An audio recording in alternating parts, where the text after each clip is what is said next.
And welcome back once again to the PCS Spring Playoffs. We have just seen a very unexpected game number one, not because of the result necessarily, but because of the way the teams played, in all honesty. Mega Bank Beyond Gaming taking their first win over Deep Cross in this series. Clement, how are Deep Cross going to bounce back? Well, I think they are going to shift back into something they're a little bit more comfortable with. I think Cascada Hyper Carry is probably still the correct route for them. And I do think they're going to be taking the Jinxes a lot more than the Zayas going into the series. That's the first point. The second thing is I think they're going to just snatch up Gwen whenever it's offered. Last game, even on blue side, I think they should have gone for Gwen. The mid lane pick for me is also most likely going to change. They saw the Ahri, which is the expected pick coming out from Minji. They went for the Veigar.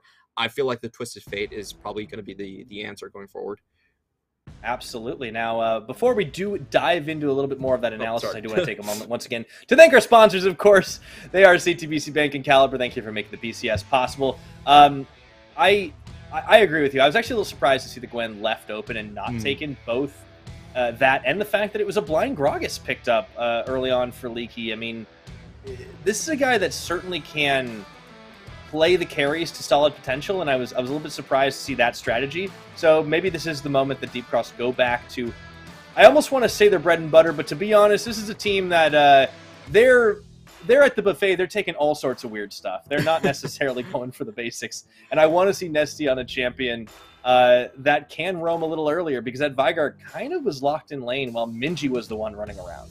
Yeah, that was definitely a main issue here. I was very surprised to see that would be the counter pick of choice. It's no surprises drafting against Beyond Gaming, because they actually have very limited champion pools across the board. So I kind of expected DCG to come out with a better counter picks overall. It's not really what we've seen. And the thing about Twisted Fate is you can leave lane whenever you want to. You're not like the Veigar that has to leave lane through teleports and can't really follow up on the Ahri. So if the TF is open, I would be pretty comfortable going with the first rotation. Once again, we do have DCG selecting themselves blue side. So this is really interesting because it's not really how we envisioned the matchup to go. The biggest strength in our eyes for DCG was the fact that Leaky could just shut down whatever champion Liang had. Leaky is a very good top laner. I actually think he's better than Liang. So I expected DCG to play takeaway against Beyond Gaming by shutting down their 1-3-1, giving Leaky the counter pick. That was my idea for the game plan, but DCG sticking to blue side, it does mean that they're going for more compositional focus rather than lane counter focus. And that is what has worked for this team in the past, especially against the likes of Beyond Gaming. A couple of target bans focused here. The Akali up against Minji, his other most played champion, although the Ahri has been huge. They do leave that available, so you have to wonder if they've prepared something else to deal with it, as well as the Tryndamere banned out against Liang. We showcased a pretty solid Gnar last time around. He does have a bit more range, perhaps, and if this is not a Gwen ban, I wouldn't be too surprised to see that coming in quickly, as a Volibear is actually removed. That was the champion Husha played last game. I will say this is one of Hana's better champions, so I'm pretty happy with the draft so far. DCG throwing things up, going with the Ahri this time around. Now, takeaway, okay. Yeah, it's super interesting. They are obviously pinching down onto Minji's champion pool. The only other champion that Minji is, I would say, super proficient on would be the Zoe. But Zoe is a bit more risky of a pick. She goes with the poke compositions, and you do have to snowball with her a bit. So we'll see if Beyond Gaming are just going to go for that, or are they going to pivot into something else. It does look like to me that they might be going for a much slower game plan and pivoting to something like the Orianna. While DCG, this time around, I think they are just making sure that Nesty can have impact in the early game. And finally, they are going to go for more of a hyper carry on the side of Cascada. Yep, the old Aphelios, time to dust him off and put him back in the game, as Cascada will get his hands on that champion again, pair up with the Ahri for Nesty. On Beyond Gaming side, it is Reset City already to kick things off. I think the Orianna would fit relatively well in there. The question is, how comfortable would Minji feel on it? And this has been a Deep Cross special as well. The Renata Glass coming in. It has been, what's the technical term, Clement? A little sus. it's been very hit or miss. Again, I feel like DCG's weakest points have been engaging, and unfortunately Renata doesn't really help in that matter. I feel like the read here for DCG is that, okay, we know that Kino for the most part does like to play engaged supports, and Husha has to go into melee range to get resets. So they were thinking that Renata would be a rather safe choice here, but unfortunately Beyond Gaming actually went with the second Zilean pick again here. So kind of dodging out on that laning weakness, and I love the bans here from Beyond Gaming. They're actually reading DCG as having to engage on them. So they're taking away both of the teamfight champions from Hana, and Hana's severely pinched right here. If he goes with the Xin Zhao, it's definitely still a strong pick here, but it doesn't really fit with the composition, I think, as much as it needs to be. Beyond Gaming going to answer with the Twisted Fate, which is also... We're getting a lot of sus picks out now. Yeah, flip the nameplates here. We've got Nesty on the Ahri and Minji on the Twisted Fate. Are you sure that DCG are on the blue side of this game? I don't know. Yeah, this is a little bit odd. Curious to see how that matchup will go. And the Trundle comes in for Hana. You talked about them needing engage. It's not the easiest to do. You can throw down the pillar, you can run at them, but it's not the hardest engage. I feel like you need to round this out with like... Yeah. Oh, gosh. I mean, I guess you could go for the Nara, get the Camille. That would work. That would work. Okay, that's the engage that we were looking for. Okay, and it also is a fighter as well, so that at least rounds out the composition beautifully. No. A couple points that we mentioned, the hyper carries. He's not going to lock that in. Hyper carries. That's got to be troll, right? And the Aphelios, you know, at least DCG, I think they can play through their strong points in this draft. I think most likely they're going to go for... Fiora is a great one, actually. Yeah. Okay. We've seen this matchup a number of times. Good skill in the 1v1. I actually really like this because we now get a chance to see Leaky and Liang just fight it out. That's going to be a lane to watch. Yeah, it's occasionally winnable for the side of Camille, but much more often you should expect the Fiora to just come out ahead, especially if he's going to get early game pressure from the Twisted Fate as well. So looking across the board here, we do have Beyond Gaming with essentially a reset composition. They take down the first target. They have the grand challenge for a bunch of healing. They have the reset on Sovereign's Domain, and you also have the get excited from Jinx. So it's a very strong chase down composition on the side of Beyond Gaming. Very good. Plus the Zilean insurance. Yeah, it's incredibly strong. We saw Beyond play a really, really solid team fight last time around. I feel like this one is maybe a little riskier, but still, it can certainly set them up for success. And putting Minji on a champion like the Twisted Fate, who's going to be going in there and going for the gold card engage, is a little bit different. And I feel like we're seeing this Beyond Gaming squad show a slightly different side of themselves than they have all split long, which is crazy. We weren't really expecting them to have the team fight that they did last time around. Can they do it again, though? That's the question. Up against the side of Deep Cross, it feels like there's still some experiments going on here. They're putting Nesty on a damage dealer. They're keeping to the Renata Glass bottom lane pick. I don't know what to make of this one, Clement, and see if Deep Cross can come back and get a win here, or will Beyond Gaming be the ones going up 2-0? There's two win scenarios in my mind for DCG. The first one is that Leaky is somehow able to, with the help of Hana, win the lane versus Liang. It's not expected to happen in this matchup, but I've definitely seen it happen before. If the Camille gets far enough ahead, if she can bait out the riposte in a couple of trades, it's definitely possible for him to dominate. On the other part, I would say it's that DCG need to bait Beyond Gaming. They need to have them funnel into them, just run towards them, and get Woody on the spot with a great hostile takeover. If that goes down, Beyond Gaming are actually very brittle across the board. They don't have champions that can survive auto-attacking each other. So that would be the second win condition. But honestly, Beyond Gaming are not supposed to run into 5v5s. For them, this game is about picking sides and overloading the map and making sure you play away from Renata. Yeah, try to avoid Renata Glass as much as possible. Usually pretty good strategy. Woody, of course, in this lane. It'll be interesting to see how this one goes in this straight-up 2v2, I feel, because, yeah, you want to, at level 6, be able to counter that hard engage. With Kino, relatively squishy. You know, you see they're playing a bit more defensively there. It is a heal Zilean. Yeah, I do think Zilean's biggest problem is that his trading is still very weak in lane, and we saw that in the first game as well. You know, time bombs, pretty hard to land. Your ultimate is not great in the 2v2, I would say. It doesn't really work. It's much more of a teamfight ultimate than a laning ultimate. So I do expect DCG to come out quite comfortably here in the 2v2 early on. And of course, that top lane matchup, I do want to watch that one. Talked about how this is certainly a Fiora favored one. Weak point's going to be hit there. However, Leaky, as you mentioned in the pick ban, has been the stronger of the two overall. So I'm curious to see if he can, with the help of Hana, maybe overcome a little bit on that deficit. Does lose out in the level 1 to level 2 exchange. However, he's playing it back relatively safe. We'll have to see if Hana does take a trip up there after he gets his clear off. Nesty actually roaming spotted as he gets another ward down Husha in this jungle. Of course, Husha on this Viego.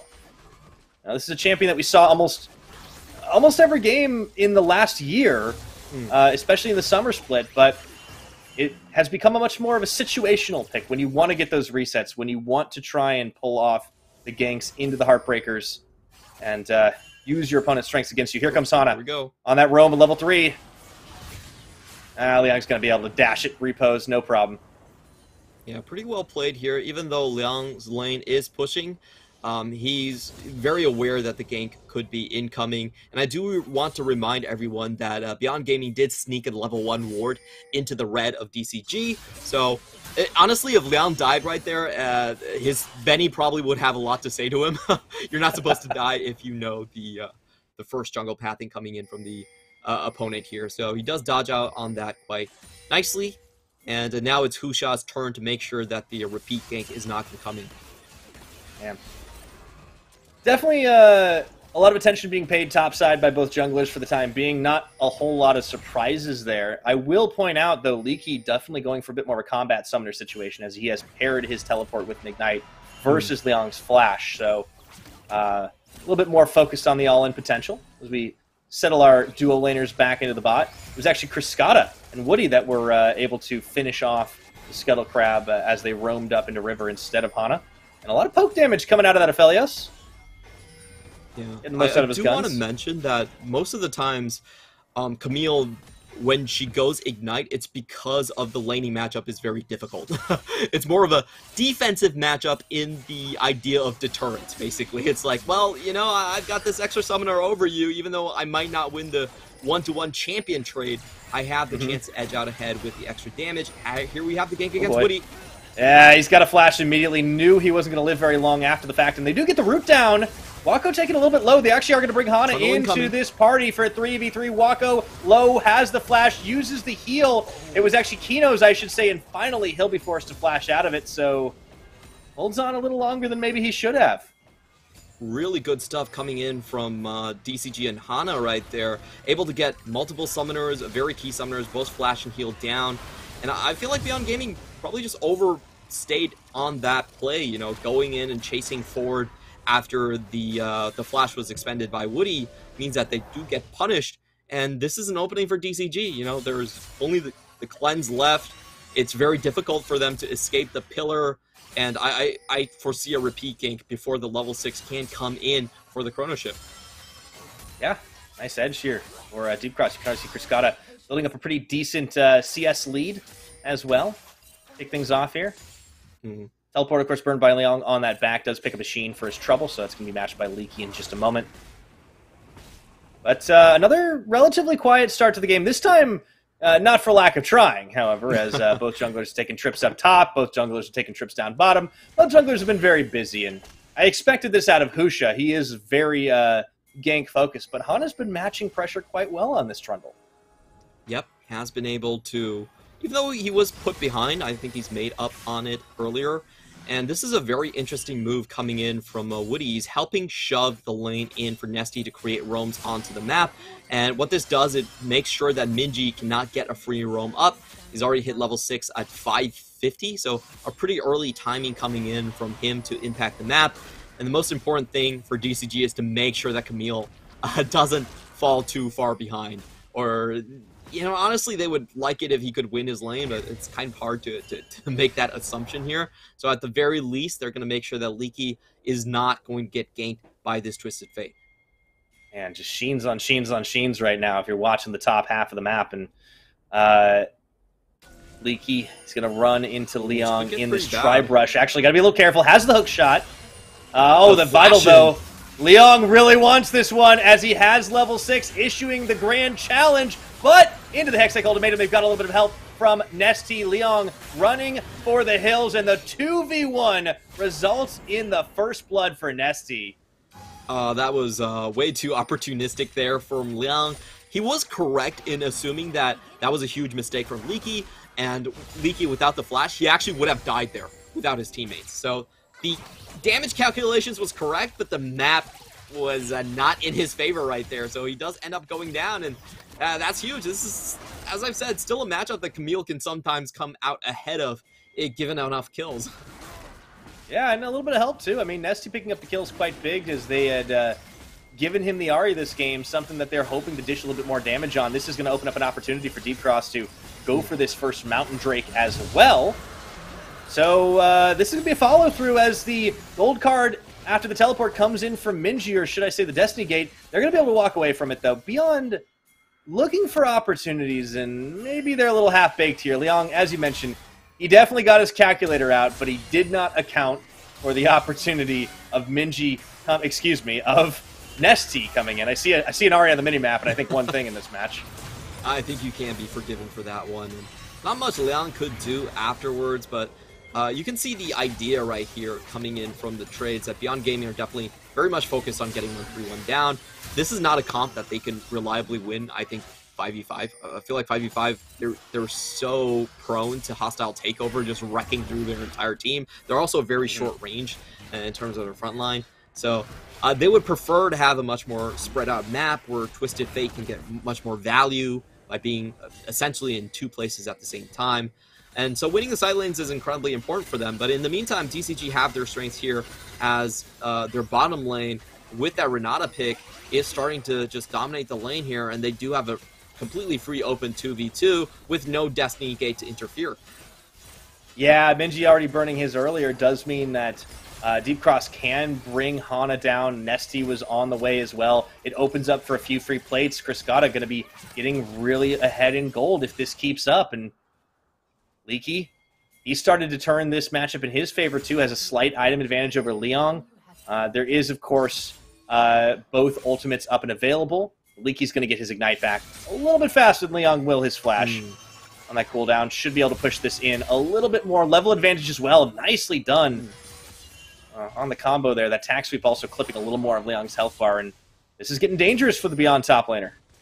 You know, I still think that there's no real chance for Liang to die right here, but it certainly is making him rather uncomfortable onto the top side. And we could be seeing I think the gank assist coming in is what's important here. Liang, no TP. If he does just die to Trundle, and you know, you can't riposte a subjugate. So there's definitely a chance for the gank to just straight up happen. The Hana does get spotted, so Liang should stay safe in the meantime. Alrighty. Taking a look at how the gold has shaken out this game. As we expected, as last game was, it was a little bit back and forth for just a minute, and those small gold leads, but those are very negligible. Now it's started to go out in front here for Deep Cross, especially as a result of the first blood they were able to pick up earlier on. A bit of a quieter game as far as the kills go than we have seen in the regular season. However, Deep Cross looking to control this one. Leaky, still a level advantage, still a CS advantage. A pretty sizable one now, too, as he's kept Liang away from a lot of the minions. But Husha is here. And critically, if they can open up a kill, he's got the Eye of the Rift Herald. They can try to get a big push off. Still some time to work with on the plates. That could start to turn Liang's matchup around, but Husha doesn't find the opening he was looking for, and Leaky's right up here looking to secure the first plate. Yeah, Leaky's playing this incredibly safe. He is stacking the waves to push. Oh, a great find Grand challenge. Oh, the tack sweep, though. Is Liang going to be able to bait this out? That ignites, ticking, and it's down. Just enough. Now he's going to go for the 1v1. Nope, never mind. They're bringing Minchi to the party and onto the Heartbreaker. It actually gets canceled by Nesty. Husha still gets the kill. 1v2. Oh, he misses the 1v1, I should say. And oh my goodness, no, Husha! He missed out on a hook, but he's still able to dodge out of Hana. Man, what a weird series of events up topside. Yeah, essentially a 3v3 that was spread across space and time is what happened right there. Huge commends to Leaky for outplaying Liang completely. He baits out the riposte and still finds the damage in completely in order to get that solo kill. Of course, Husha does get his pound of flesh in the very end, but I don't think that's enough to swing the matchup. I feel like we are seeing Camille actually just dominate, even though it's a much worse 1v1 matchup. But watch this again, as Leaky is able to get the hook shot out before the riposte actually comes in, gets the full damage and the ignite down for the kill. And Minji is, oh come on, this is that was so a little bit greedy. you can't do that in front of Nesty. He knows how that champion works. Yeah, at this point, yeah, oh, he whiffs the hook shot, still gets out. Meanwhile, we're right back into it because all of a sudden things have opened up. Criscata flashing forward is going to be able to get the resurrection out as a hostile takeover comes back a little bit. Wako doing Criscata's job for him, but meanwhile Beyond have already popped the Rift Herald in the mid, and all of a sudden things have gotten spicy as they're going to get a couple plates down here. Nesty a little bit low on the health bars, but they don't find an opening to get the dive on. So Beyond are feeling a little pressure here to make some plays happen. Yeah, I feel like we just saw a gank coming in from Husha that was probably missed as we watched the action in the bot side. So you do get a good chunk and a Herald drop. But I have to say that's actually a pretty acceptable situation for DCG. If I'm DCG, I'm much more worried about the Herald drop top, because that could change the matchup. If it's dropped mid, nothing really changes. You still see the Twisted Fate getting pushed in. You still see the roam potential of the TF just being denied completely by the Ahri. So I'm actually completely fine with that Herald drop. That Herald drop was more of a desperation drop than a drop that actually accentuated the game plan for Beyond Gaming. Yeah, Beyond really wanted to get that off in the top side, but because Liang had died before Husha could even really get in there, sure, he gets the follow-up kill onto Leaky, and that's great. But yeah, they don't get to turn that into anything. And it does seem like the early decision to have Hana focus a little bit on that top side, help out Leaky in this matchup that's slightly tilted in Liang's favor, has done so much work for the game. Deep Cross, not only do they really have the edge in the gold game, they have the 2 dragon stacks going now. It's going to be an ocean dragon, so they're going to have a lot of sustainability here. Wako does get a plate off. They will be able to find Criscata. The rocket comes through. They're going to look to finish him here on Minji's gold card, but it's going to be a bailout. Criscata doesn't last very long after the fact, though, and now Husha going to be running a little bit for the hills, but they have already gotten their kill. Nesty a little late to this party, and Beyond are going to cloister up to get out of harm's way. Yeah, that was a little bit unfortunate for DCG. They actually, I think they tried to play their wards a little bit too smart. They actually dropped it outside the tri-brush, if you saw that pink ward. So that's a really odd ward placement from them. It did not spot out, if you watch here, it actually did not spot out Husha, and this is a really good fake out by Zillion as well. If you see someone clearing wards, you don't expect the jungler to already be in the brush there. So Husha finds a great engage on Criscata. Even with the takedown, the bailout, excuse me, he's not able to find the takedown reset, and they just get away with murder. That was really good acting across the board from Kino. Good execution. Now Wako actually looking to chase down, finds the Get Excited proc and a little bit of rocket poke there. Ooh, Nesty just completely whiffs on the Ahri charm and knocked into the wall, stunned on 3 members. I don't see him getting away from this one, but he does burn the flash and just barely limps out. And, oh man. 15 minutes on the clock, and we're starting to see things turn and twist, and it is absolutely a PCS playoff game, Clement. Husha will open up on the Rift Herald. This time would hope to be able to find a more impactful drop than they did in that mid lane last time around, but Hana is actually going to contest him on this. Yeah, I think at this point they can't really fight for this Herald if you're DCG, and this game is getting pretty wacky. I didn't expect DCG to lose bot lane this early on. They were winning throughout the majority of the game time, but it was just that one play that Beyond Gaming was able to find that netted in the kill, netted them the tower in the end. That was a very unexpected swing. So I feel like DCG, they defended the main point of aggression from Beyond Gaming coming from the top side, but somehow they did just fumble the bottom side a little bit too hard, and it puts them in a really odd position right here. I feel like DCG, they're still in a decent spot for sure. I think they're gonna overtake the gold lead here, but it's just not going according to plan. That's how I would put it. And that's troubling if you're a team that really relies on the plan to execute. Already down one game in this best-of-5 series. Beyond finding openings, maybe they didn't win the topside matchup, but they are able to out-execute elsewhere. Now Husha coming up here. See if he can get that play out onto Leaky. Maybe Leon can bait this one out. Will it be Oscar Knight up in top as it was down in the bot? Leaky, not going to bite just yet. Goes in. Riposta's there. I think he has to know something is up, but he's going to be chased down under tower. Leaky's shown pretty remarkable restraint in this series. I definitely have to commend this player for not getting too over-aggressive in a number of situations. And Leon, for his part, well, he dove a little bit too deep in that early play, and it did cost him his life, and not just once but twice here. Meanwhile, what's going on in mid lane? CS too, if you look at it. Oh yeah, Fiora needs some minions. Absolutely. Ooh, Minji's gonna run into company here. Yeah, he could be in a lot of trouble right now. I think Minji has just had a rough game so far as he gets yoinked back, and oh, they just want to give Nesty that kill. Oh my god, she just runs away! That's why you always secure the kill! No!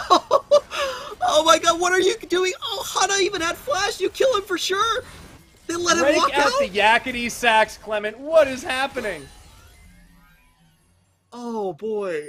You can kind of tell the lack of killer instincts here coming from DCG. That was 100% a kill. No way that Minji should have been able to walk out. I feel like Hana just kind of walked back because he wanted to give the kill secured to Nesty, but if you're given a free kill like that, you have to take it. It's not an issue about where the gold goes to. It's about setting up for the Drake.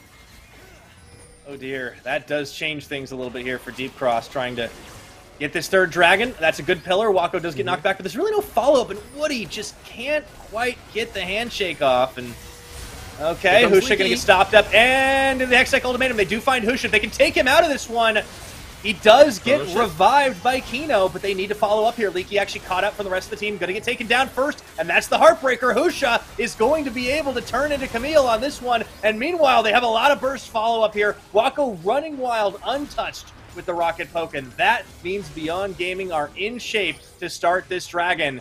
If they cut down Deep Cross's Drake stack, that is going to be trouble for the blue side team this game. Wako looking huge on this front line. Once again, Rocket comes through, gets the deletion. Woody just way too squishy. 2 kills for Jinx, looking for more. They don't even need to secure it. A triple as he flashes forward, and it's all coming up Beyond. Oh no, I feel like that fight was so mishandled from the side of DCG right there. So what should have happened in that fight was Woody needed to hold on to his hostile takeover. He would have actually gotten the kill in the top side. If they just hold their position there, that's actually a fine fight. But he blows it too early, and Beyond Gaming are able to then control the ramp and not only kill Leaky, but turn around with the hook shot for even more. So we'll watch this play again here. As you see Leaky go in for the Husha kill, and all they need to do is not use the hostile takeover on the single target in the top side, as that would have cut the rest of the members of Beyond Gaming away. So they just... I feel like Woody just misunderstood what his role there was, the team fight. That was a very poor use of the ultimate, and it means that Wako can just walk up right on top of his face. He's like, oh, your main engage is down. Okay, I guess I'll just walk right on top of you. There's nothing you can do anyway. And he just, you know, takes the open invitation, kills Woody right off the bat, and then goes in for the triple kill as Cascada tries to run away from this one with the flash. It's just a little bit too late. And, that's so unfortunate because I think DCG actually found themselves a pretty decent position there, but they just mishandled the fight. Yeah, and we're seeing the same issues from game one persist for this team, just not necessarily able to use the full composition to their advantage. I do think this Renata has been a little bit iffy for Woody. I think Woody in particular has been a little iffy on some of these engages and some of these counter engages. It was a good start for Leaky. I love the jump in. It was great. Takeover for damage on a solo target. I'm just like, yeah, no, that's a little bit sus. That all was definitely very sus. It's like a series of events that really leads for the Beyond setup, though, right? I mean, if Husha doesn't get the reset to turn into Camille, yeah, you can't follow up like that. You can't let Wako go in there to get those free hits, and all of a sudden he picks up these 3 kills, it pretty much just flat out buys him the rapid fire cannon, and now Wako is just going to start running wild. A Jinx popping off, you'll absolutely take that. Mega Man Beyond Gaming are looking so good right now, and I think the biggest thing for me, Clement, is just this team, their team fighting, their 5v5 team fighting is on another level in this playoffs. We talked about it. Beyond Gaming, they understand 1-3-1 situations, I think, a lot better than most teams in the PCS. They know how to buy time. They know what angles of attack they need to take. So when in these team fights, they are doing a couple things, I think, really nicely. First of all, they know they don't have a real front line, so they're actually keeping their back line super far back. They're waiting for DCG to make the first move and blow most of their engages before Wako just goes completely crazy and goes in. If you look at Beyond Gaming's comp, it's actually a very hard comp to pilot. They have no tanks whatsoever. The damage that they take, it sticks. So they have to wait for their opportunities to go in, and those opportunities are cooldowns. So I feel like DCG, they have to read this better. They have to understand that, hey, we actually have the stronger engages sometimes in these team fights, and if we're going in, we have to save some of those engages for turnarounds for crucial targets going forward. So it really is just displaying kind of the difference in terms of the understanding of how to play their team fights. Well, as it stands, Beyond are going to be able to cash in quite a lot here as they take another tower up top. That was courtesy of Minji. Opens up more of the map for themselves as we get into the 23-minute mark here. Who's just got to be a little bit careful. Step a little far into Nesty, but Nesty, man, he really wishes he could have gotten that second kill onto Minji. I still can't believe that happened. We're letting him limp away as he just didn't have the full damage stack on. Yeah, I definitely sense a bit of a tilt from that play as DCG commit more errors after letting the Twisted Fate go. But coming back into the map, I will say DCG are still not too far behind. But what they have to do is understand that they want to be grouped up for these fights. They can still do that because of how far ahead Leaky actually is in this matchup. He might not win the 1v1, but I think it's correct to say that he's ahead based on the amount of gold that he has gotten here. So DCG, they keep their team together and... Okay, it's a Destiny Gate. They do cut Kriskata off. Oh, you hate to see it.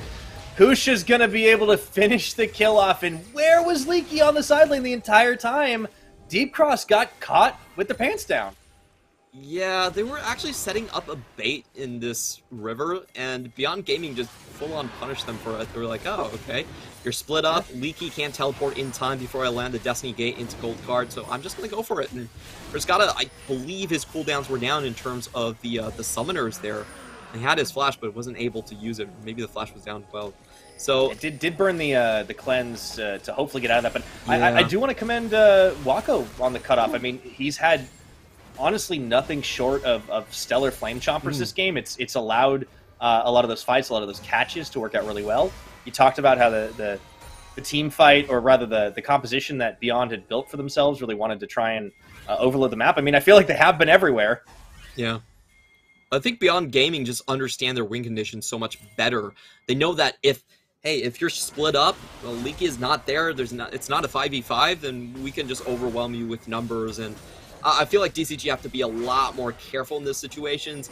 They don't have their mid lane tower, and they're just kind of walking into the middle of the map. I feel like this is a bit of a rookie mistake against from Kriskata. Probably hasn't played against that many Twisted Fates in his career overall, so we'll see a lot of those mistakes. But I still give DCG a pretty decent chance at coming back into the team fights if they stick together as a 5v5. And I think a critical point for their team fighting is they don't have to be too desperate at finding the engages themselves. They can walk into the positions. They do have a little bit more of a front line with their champions, and they should bait the engage from Beyond Gaming. Beyond Gaming, once they are baited in, Hostile Takeover can deal a lot of damage. Oh yeah, they just got to use it at the right time. Now, Hextech Ultimatum on the Grand Challenge. Nesty comes in as well. Great charm. They do take down Liang, and now Minji is forced to flash away. Gold card's on. Leaky's still taking the fight to him. Oh, he has a lot of damage into the charm again. Nesty is able to find it, but Minji on the last second goes golden. Meanwhile, Wako is taken down by Hana, and I don't know what Deep Cross are doing, but they certainly flipped a switch somewhere, finding 3 kills across the map, and that is the start of a comeback. Yeah, beautiful coordination, and this will mean the Baron just being taken away. Only Husha and Kino alive to stop this one, and Husha doesn't have a flash or ult, so he can't get over the wall. It should be a very secure take coming in from DCG. Yeah, 4 versus 2. All Husha and Kino can do can try to harass him off the Baron, but this is actually a pretty fast take here. Even without Kriskata, sure, the double bombs come in. I'm not super worried about that, and Beyond Gaming, they know they cannot contest this, and they walk away. Deep Cross picking up the Baron. I think even Kriskata got it. Let's take a look at the mid replay again. While everything was happening on the side lanes, Wako, oh, he finally gets punished for his hubris. Just walks right in front of the Trundle right there. A little bit of a miscalculation. I don't think Husha was 100% in place for that play to actually work out. You only get the 80 carry in that situation. Probably wanted a lot more.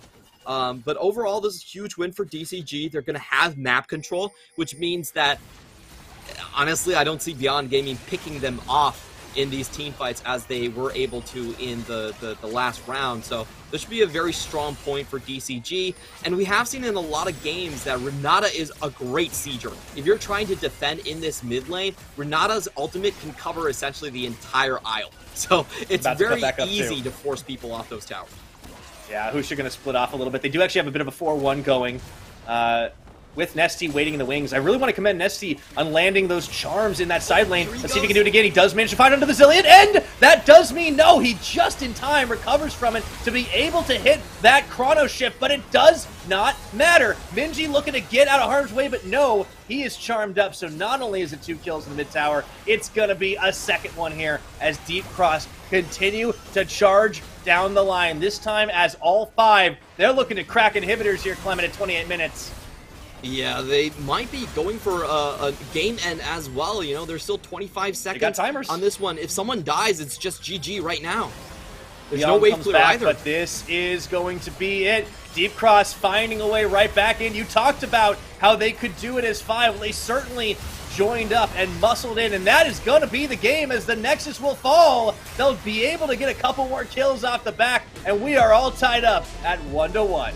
A very abrupt ending to the game here. DCG, they had a couple of teamfight mishaps, but I feel like the Siege composition is where they really shined. We saw the critical handshake coming out from Woody, just making sure to make short work of Wako. That was his first death the entire game. He goes down. Minji with a bit of a weird escape. They're trying to use the Destiny Gate, actually ends up dying without really doing anything. And you know, honestly, the rest of the members weren't able to stop just the complete demolishing of their own base by DCG. So that's the power of these creative compositions. You give them one chance, and it's able to knock the opponent out. I think it's astounding how fast that flip came from Deep Cross Gaming. It seemed like they just suddenly knew exactly what they wanted to do. And, you know, we can talk about, like, oh, it worked out, so they were able to roll it forward. But the decisiveness, honestly, wasn't there for the last game and a half. And then they all of a sudden turned it on, got themselves a really good play off the back of some mistakes, admittedly, positioning-wise from both Wako and I think really a good setup down on that bottom side. They never let go of the game from there, Clement. A really, really brilliant comeback. But I'm curious what happened between the first game and a half and this last one, because they just had such a difference of execution.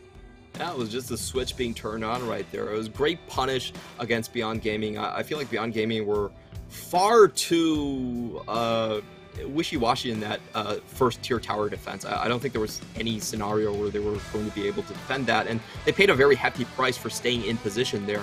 Really good call by Nesty to go in. All eyes were on the Zillion, and then Woody out of nowhere finds the handshake to end the entire game right there. So I think at least we see some of the shining points of what this composition was meant to do. Very good siege potential, and I'm honestly quite surprised at some of the ideas that DCG are deciding to take here. I feel like for me, coming into this matchup, I expected DCG to be the red side team and to play through Leaky as the main carry. Camille versus Fiora is not a fun matchup for Camille, but he won this one hands down. He was 50 plus CS up in the matchup, and he was doing that against a Twisted Fate mid lane as well. So I feel like for DCG, this is a very good indicator that it's time to hand the reins over. Now, Cascada might have been your main damage dealer, but I think in this matchup, Leaky is actually your X factor. Certainly, and I don't know what it is, but it felt like Woody and Nesty had a really big chip on their shoulders after some early game mishaps, after the failure to secure the kill onto Minji. All of a sudden, they just started hitting everything they needed to. You talked about the great handshake that really made the difference in that team fight, setting up for the siege. A good series of hostile takeovers towards the end, and from a certain point, it kind of seemed like there wasn't a charm missed, and Nesty was looking a lot more like an assassin player. He had that killer instinct, and it's just so crazy when that's also the same game that he completely whiffs out on securing the kill, and Hana doesn't get it either on the Trundle. So this team certainly knew how to adjust mid-game. I got to give them some props for that, because it's not easy to do when you're falling further and further behind against a team like Mega Bank Beyond Gaming that will not let go of some of these engages. Yeah, I'll be honest, even though this is a little bit negative on the team, I feel like the chip is the meme potential from this series. We saw the meme of Hana killing his own support, and also the meme of Minji walking away. If they don't end up winning this series, those memes are going to last forever. So they have to win it. Stakes are raised. Yeah, you can't let that be the defining moment of your playoff. I mean, obviously they'll have still, no matter what happens, these teams will have another chance to play, as it is a double elimination bracket. These teams are both starting in the upper side. But let's take a look at that game again. Despite the loss, the highest damage in the game goes to Wako. You know, all it takes is one mistake and you get punished. I think it was probably two mistakes. The first time giving the kill over as he stepped a little too far forward, thinking that, you know, they could take the fight in that mid lane, but also thinking that you could defend against the siege that Deep Cross came out of. Maybe just getting a little bit too complacent, false sense of security and all that. Sure, you got the resurrection, but it doesn't matter if you come back up and there's still a ton of sustained damage aimed right at your head. I think it was absolutely crazy to defend the first tier tower, especially when Camille's also missing on the map. Like, she can just pop in on the side. Their calculation was that they wanted to do a split push situation because the enemy had Baron, a defense was going to be hard, so they wanted to trade, but I feel like it was a little bit too risky. And Woody does win the MVP in the end, rights all of his wrongs, and comes in with the critical handshake. Definitely not a handshake that Waka wanted to take. Finds the first death for the Jinx in the game. And critically just closes out the game. You know, I'll be honest, I have been pretty critical of Woody in the past couple of weeks. I feel like he has been a bit of a weak point in terms of the engages and just the ultimate usages. But credit where credit is due. I think he was the most crucial part of DCG just putting this game away so early. My, how the turntables, Clement. Yeah, Woody definitely stepped up when it counted. I think some of the early engages we were seeing... we were questioning, and I think rightly so, the Renata pick and what it was doing for the team. Maybe it got a little bit baited by the likes of the Zillion counter, or rather, you know, not giving them the opportunity on the engage. But in those mid-game fights, he did exactly what he needed to do. It opened up the opportunity for the win. Really well played. We tie up the series 1-1. I think some people have been saying this one could go all the way, and I think they're right. We'll see who will take game number 3 after this.